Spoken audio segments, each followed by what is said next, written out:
And welcome back to The Factor Uncensored. Social media influencers have been a part of our society for years now. We're used to them. But there's now a trend called de-influencer. Our social media expert, KRIV, is keeping us up to date with an explanation tonight.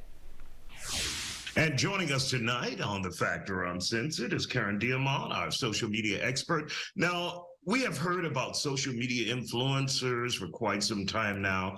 There is now a trend called de-influencers. So what does that mean, Karen, and what does this mean to those influencers on social media?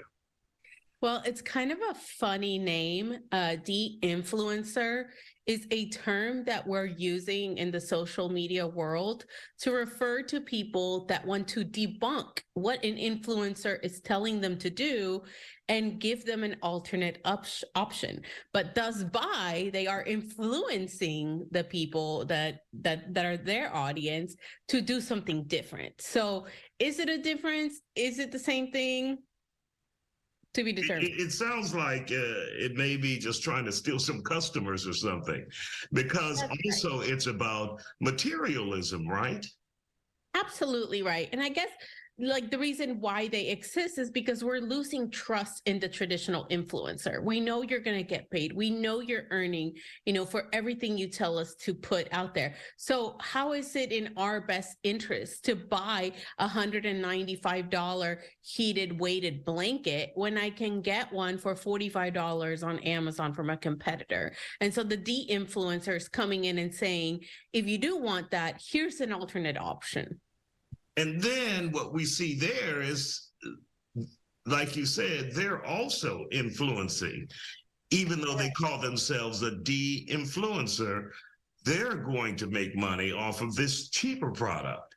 And it gets kind of confusing, Karen. Yeah, it's a mixed bag in our industry. And I have always stood by the fact that the people that are the real influencers of the world are the people in your immediate communities. They're the people, normal people, the micro influencer, right? That truly just share something, a product that they love, that they can get behind, that they're maybe not earning any commission on it. And they're just saying, I'm here to support this service or brand because I personally love it. So they're establishing that personal connection with the brand. They have no vested interest. And that goes back to what we know as the age-old OG influencer, which is that word of mouth, right? And that's the original influence. And we can recall back, and it still happens today in television news, where you have the consumer reporter who is not being paid by any company. You can almost guarantee that. They're not being paid by any company. They're looking out for your best interests and not for their pockets. Obviously you get a check from whichever news organization that you may work for, but it's not from trying to push a certain type of product.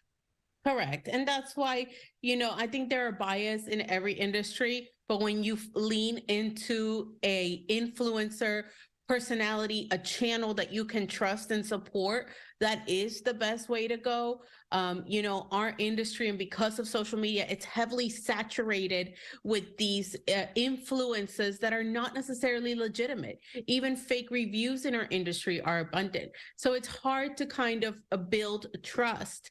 And so when you go to a consumer report like that, or when you go to a de-influencer, it almost feels a little bit safer for the end consumer because they're not necessarily being sold on something that's going to make someone else rich. In theory, the de-influencer who is against materialism would be capitalism's worst nightmare out there. But they are, if they're recommending something, potentially if they're recommending it without being paid, then that's a good thing. But if they're being paid, then it's kind of misleading the public as well. And on my end of the industry, I'm going to talk to both of them because I have something for both of them, right? I do like what the de-influencer is doing. And again, it's just that the influencer is heavily saturated, it's getting paid. So the de-influencer is coming in and saying, we're going to debunk all of what you don't need, and I'm going to give you something that you really need. Both of them are attractive to me because I want to work with both of them to, push the products that I want them to push. There you go. Well, Karen Diamond, we thank you for joining us here on The Factor Uncensored, and we'll see what happens if the influencers and the de-influencers end up duking it out. But we'll see who comes out. I'm here for it. I love it. I love it.